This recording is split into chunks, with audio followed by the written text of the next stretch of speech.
Hello, मकर संक्रांतीची shopping करायला मला मार्केटला जायचं होतं, तर म्हटलं चला गेट रेडी विथ मीचा व्हिडिओ तुमच्यासोबत झाला पाहिजे. आज मी फक्त 5 ते 6 प्रॉडक्ट यूज करून रेडी होणार आहे. तर इथे मी सर्वात आधी यूज करत आहे हायफनचं खूप छान असं टोनर, क्रीम बेस टोनर आहे आणि अतिशय छान आहे. त्यानंतर मी यूज करणार आहे मॉइश्चरायझर, कारण आता विंटर सुरू आहे आणि मॉइश्चरायझर लावणं आपल्या स्किनसाठी खूप जास्त गरजेचं आहे. इथे सुद्धा मी हायफनचंच मॉइश्चरायझर यूज करत आहे. आणि त्यानंतर भरपूर लोकांनी मला विचारलं होतं, की कोणती सनस्क्रीन यूज करते? तर मी यूज करत आहे हायफनची टिंटेड सनस्क्रीन. जर तुम्हाला कुठे बाहेर जायचं असलं ना, तर तुम्ही टिंटेडच सनस्क्रीन यूज करायला पाहिजे, असं मला वाटते. आणि ही टिंटेड हायफनची सनस्क्रीन खरंच खूप कमाल आहे. त्यानंतर मी इथे थोडं व्हाईट टोनचं पावडर यूज करत आहे. इथे मी यूज करत आहे न्यूड कलरची लिपस्टिक आणि मला अतिशय आवडते न्यूड कलरच, म्हणून मी न्यूड कलरच लावते. आणि थोडं मी जस्ट हर्बचं इथे ब्लशर यूज करत आहे, कारण मला ब्लशर सुद्धा खूप जास्त आवडते. आणि मग काय झाली मी रेडी.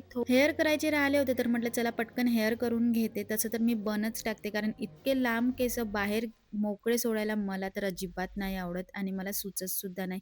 जर तुम्हाला या सर्व प्रोडक्टची लिंक हवी असेल ना, तर माझ्या कमेंटमध्ये जाऊन लिंक टाइप करा आणि खरंच एकदा तरी परचेस करून बघा. हे प्रोडक्ट तुम्हाला पण खूप जास्त आवडेल. लास्टमध्ये मी यूज करत आहे परफ्यूम. मी रेडी झाली आहे शॉपिंग करायला जायला. चला तर मग जाऊया, भेटूया पुढल्या व्लॉगमध्ये.